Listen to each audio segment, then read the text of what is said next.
네, 성도 여러분 안녕하십니까? 오늘은 24일 새벽 예배 시작하도록 하겠습니다. 함께 나눌 성경 말씀은 마태복음 5장 21절에서 24절까지 말씀이에요. 제가 봉독해 드리겠습니다. 옛사람에게 말한 바 살인하지 말라. 누구든지 살인하면 심판을 받게 되리라 하였다는 것을 너희가 들었으나 나는 너희에게 이르노니 형제에게 노하는 자마다 심판을 받게 되고 형제를 대하여 라가라 하는 자는 공회에 잡혀가게 되고 미련한 놈이라 하는 자는 지옥불에 들어가게 되리라. 그러므로 예물을 제단에 드리려다가 거기서 내 형제에게 원망 들을 만한 일이 있는 것이 생각나거든 예물을 제단 앞에 두고 먼저 가서 형제와 화목하고 그 후에 와서 예물을 드리라. 아멘. 네, 오늘은 이제 대략 6개의 대조법으로 구성되어 있는 매우 특이한 본문입니다. 제가 여기서 대조법이라고 말하는 이유는 21절 그 초반부에 보면은 옛사람의 말한 바 살인치 말라 누구든지 살인하면 심판을 받게 되리라 하였다는 것을 너희가 들었으나 나는 너희에게 이르노니 지금 이렇게 되어 있잖아요. 그러니까 이제 5장 6장에 나오는 본문들을 살펴보면은 한 개의 주제마다 그 첫머리에 옛사람에게 말한 바 어떻게 하라는 것을 들었으나 나는 너희에게 말한다. 이렇게 지금 예수님의 가르침을 구약의 선지자들과 랍비들의 가르침과 비교하면서 지금 대조적인 어떤 의미들을 지금 부각시키면서 선포되어 있는 그런 말씀들이 모여 있기 때문에 여기 지금 대조적으로 구성되어 있는 본문이다. 뭐 그런 말씀을 이제 드리게 됩니다. 그런데 뭐 살인하지 말라. 오늘 여기 지금 제 6계명에 대한 말씀이 시작되고 있고요. 뒤에 이어지는 말씀들 보면 뭐 간음에 대해서, 이혼에 대해서, 맹세에 대해서, 뭐 보복에 대해서, 이웃사랑에 대해서 뭐 이런 몇 가지의 중요한 당시 경건한 사람들은 이런 태도를 취해야 된다고 생각했던 덕목들을 하나씩 이제 주제화 해가지고 이전의 전통적인 해석과 매우 다른 차원의 대조적인 해석을 지금 가르치고 있는 거죠. 근데 이와 같은 예들이 나오는 이유는 뭡니까? 5장 20절에서 보면 앞선 단락이죠. 너희 의가 서기관과 바리새인보다 더 낫지 못하면 결단코 천국에 들어가지 못하리라. 이제 이렇게 말씀하셨잖아요. 그러니까 이와 같은 가르침을 다시 한번 더 깊이 이해할 수 있도록 지금 실제적인 예를 제시하면서 중요한 어떤 믿음의 가치 몇 가지들을 뽑아가지고 과연 우리는 이와 같은 구약의 말씀을 어떻게 새롭게 이해하고 더 나은 의의 사람들로서 천국의 백성된 예수님의 제자로 살아야 될 것이냐 하는 것에 대해서 지금 설명하고 있는 거죠. 근데 어쨌든 내용을 다 살펴보게 될 때 결국은 어떤 문자주의적, 제가 어제도 말씀드리지만 율법주의적 가르침을 넘어서는 진정성이 신앙 안에는 있어야 된다는 것입니다. 그러니까 우리들도 뭐 주일 성수하면 복 받는다, 뭐 봉사하면 복 받는다, 목사님 잘 섬기면 복 받는다, 뭐 이런 어떤 굉장히 그 피상적이고 우화적이고 어떤 율법주의적인 이런 것들이 경건의 본질이라고 생각해서는 안 된다는 거죠. 우리의 경건 안에는 사실은 인간의 윤리와 생명 그리고 하나님의 통치에 대한 진정성이 있는 어떤 깨달음 그리고 삶의 모습들이 분명히 드러나야만 된다는 것을 지금 마태는 우리들에게 지금 가르치고자 하는 것입니다. 그래서 이제 마태가 이제 첫 번째 주제로 잡은 것은 살인이라는 주제예요. 다른 사람의 목숨을 빼앗는 것이 과연 어떠한 것인가 하는 것을 이제 먼저 이야기하고자 하는 거죠. 그러니까 우리는 살인 그러면 무조건 사람 죽이는 거 하면 벌 받는다. 뭐 이런 지금 굉장히 도식적인 태도를 가지고 있는데 저도 한번 여쭤보고 싶어요. 과연 살인이 뭔가 하는 거를. 그리고 우리가 살아가면서 일상적으로 어떤 극단적인 상태가 아닌 다음엔 일평생 내가 살인을 경험할 수 있는 가능성이 있나요?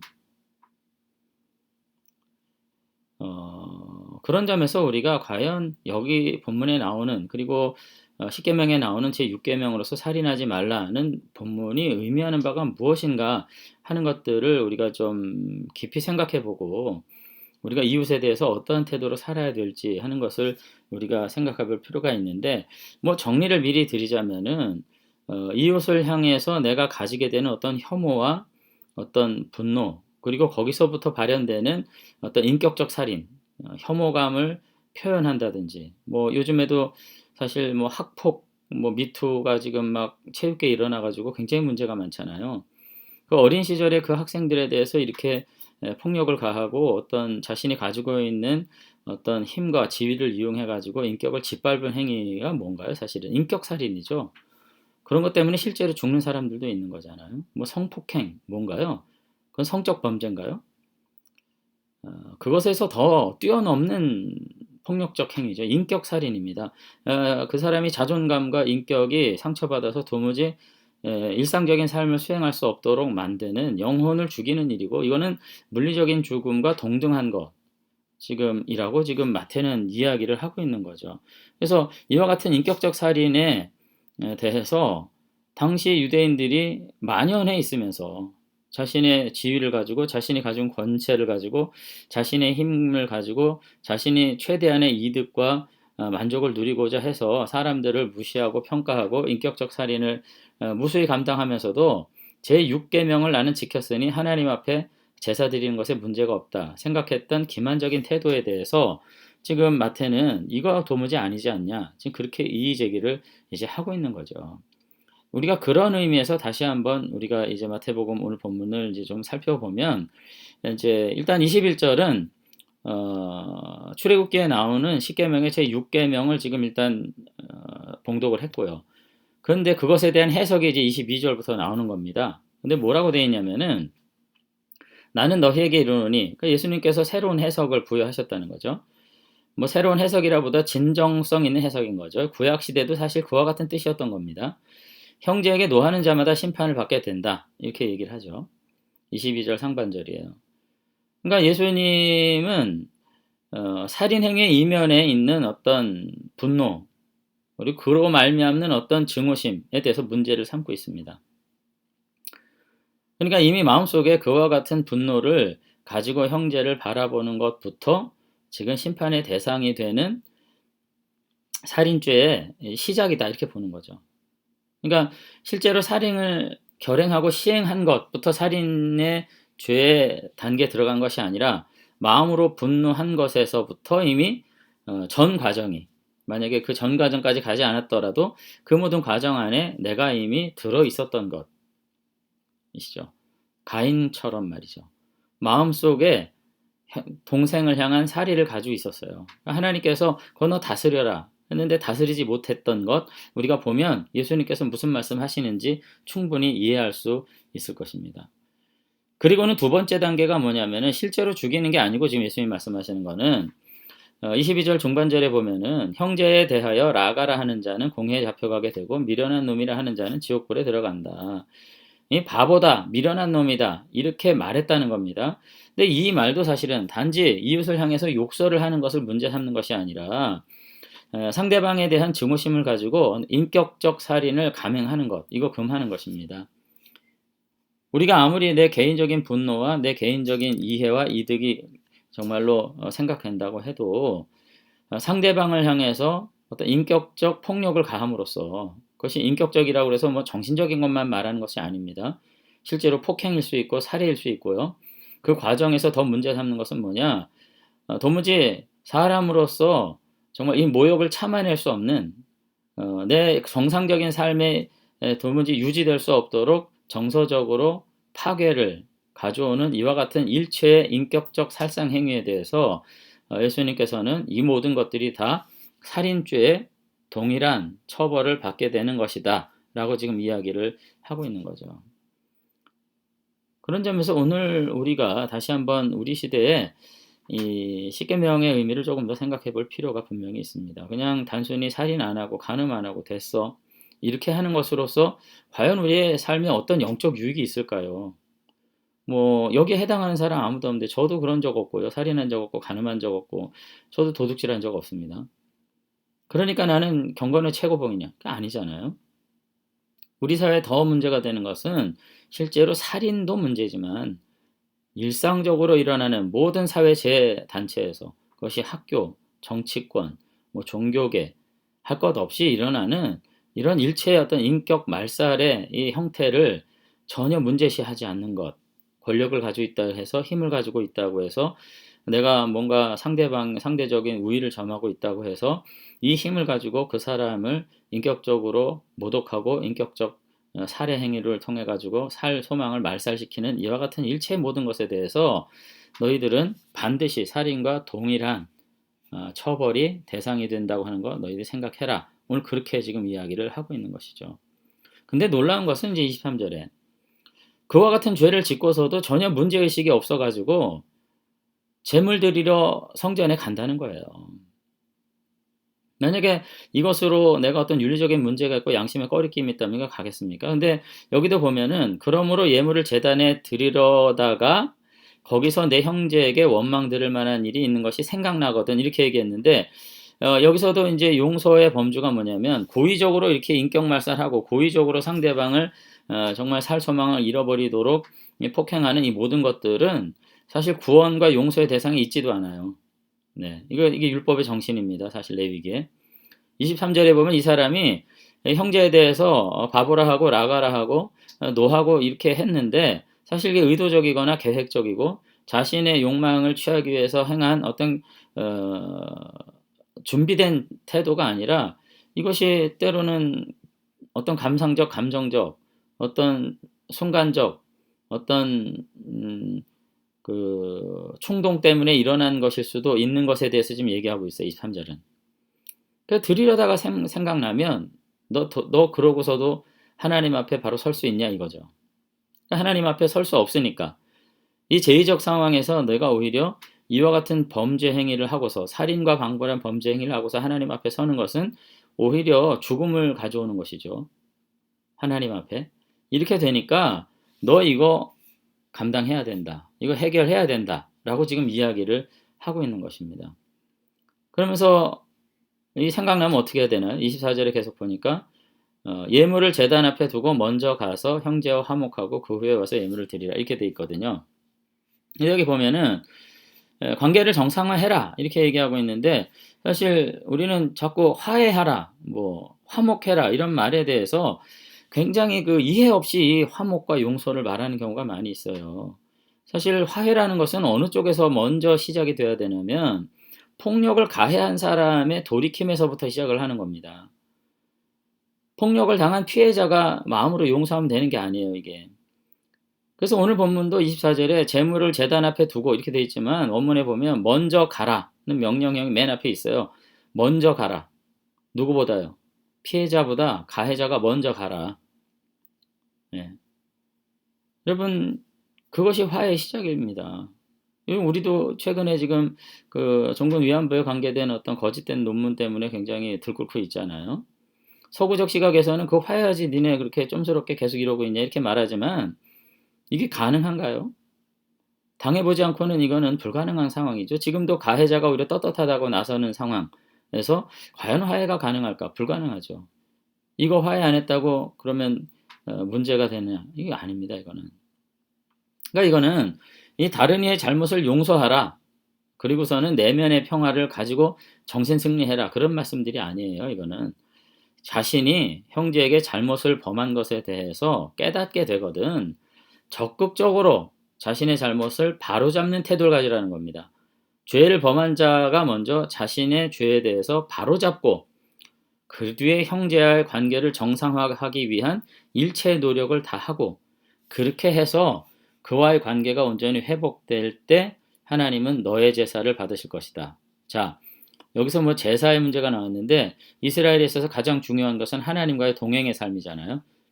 하나님과 동행의 삶이 비로소 회복되는 것은 사실은 예배 회복이 아니라 그 삶의 회복이고 전인격적 회복이 일어나는 것, 진정한 용서를 그때 가서 체험하게 된다는 것을 지금 이야기하고 있는 것입니다. 그래서 오늘 본문의 이제 기본적인 의미는 뭐냐면은 6계명에 살인하지 말라는 말씀이 물리적 살인에만 해당되는 것이 아니라 내가 함께 살아가면서 이웃과 형제들에게 그 형제의 어떤 태도 혹은 어떠한 것 때문에 그것이 무엇인지는 뭐 다양할 수 있는데 분노하고 그 분노로 인해 가지고 그 존재를 무시하고 멸시하고 차별하고 짓밟아서 그 사람의 삶의 희망과 동력을 무력화시키는 이러한 죄가 있다면 이거 살인죄와 동등하니 이런 짓 하지 마라. 그리고 만약 이와 같은 짓 한 거 생각나면 먼저 가서 문제를 해결하고 화목하고 용서받고 다시금 하나님 앞에 바로 서라. 오늘 그렇게 지금 이야기를 하고 있다는 것입니다. 저는 이 말씀 안에서 오늘 우리들이 다시 한번 우리의 삶을 잘 돌아볼 수 있었으면 좋겠습니다. 우리는 얼마나 많은 순간 내가 가지고 있는 힘과 권위 그리고 우월적 지위를 가지고 연약한 자들의 영혼을 짓밟고 자존심을 짓밟고 산소망을 버리도록 오늘 그렇게 행하는 거 얼마나 많아요. 오늘날 지금 학폭이든 뭐든 다 보세요. 김학의 사건도 그렇고 다 보세요. 다 힘 있는 사람들이 자신의 어떤 유익을 위해서 상대방의 영혼을 짓밟아서 결국 인격 살인을 한 것이 지금 이 모든 사태들 아니겠어요? 만약에 천국의 제자된 예수의 제자라는 사람들이 영혼의 소중함을 잃어버린 채 자신의 만족을 위해서 정욕을 위해서 그리고 자신의 감정을 보복하기 위해서 타자의 영혼을 짓밟고 모욕하고 살해했다면 그것은 살인과 다름이 없다. 이러한 사람들은 하나님 앞에 설 줄 생각하지 마라. 오늘 예수님께서 그와 같이 말씀하신 것을 볼 수 있습니다. 오늘 우리가 율법을 다시 한번 보면서 이 율법이 정한 최소한의 금지 규정을 내가 지키고 있다는 것만으로 나는 의롭다는 생각을 해서는 안 될 것이고요. 나는 늘 정당하다는 이와 같은 면죄부로서 하나님의 말씀을 사용해서는 안 될 것입니다. 오늘 하나님의 통치 아래 살아가는 제자들에게 율법주의적 성경 읽기는 의미가 없어요. 오히려 이 깊은 말씀의 의미 안에 들어가서 우리가 함께 다시금 하나님께서 우리에게 이 말씀을 통해서 무엇을 요청하시는지 우리가 살아가는 세대 가운데에서 하나님께서 기대하시는 정말 경건이 무엇인지 다시 한번 생각하면서 우리의 삶을 아버지 하나님 앞에 온전히 헌신하고 순종해내는 그런 저와 여러분들이 되시면 좋겠습니다.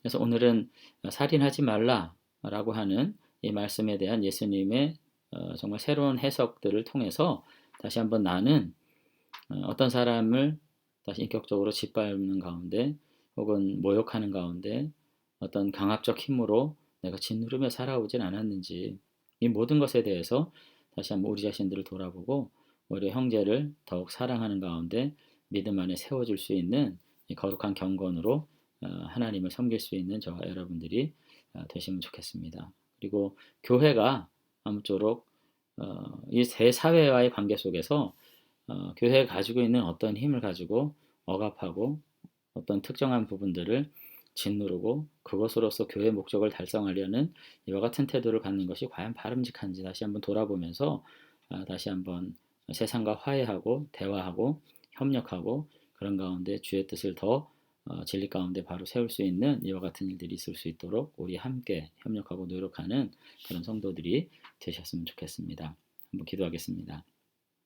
하나님 아버지 오늘 예수님의 말씀을 다시 한번 보면서 살인하지 말라라고 하시는 계명에 대한 새로운 이해를 우리가 함께 나눌 수 있도록 은혜 주신 것 감사를 드립니다.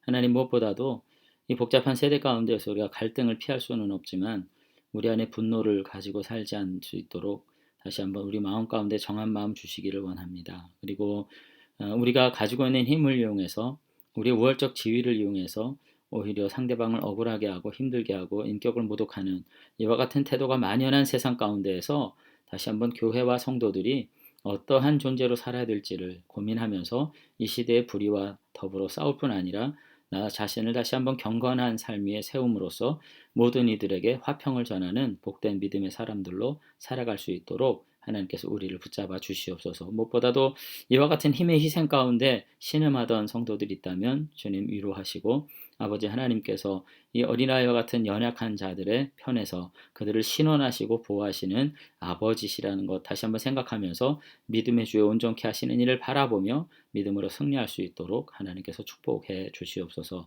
주님께서 오늘 하루도 이 믿음 안에서 우리를 거룩하게 지켜주실 줄로 믿사옵고 예수님 이름으로 기도드리옵나이다. 아멘.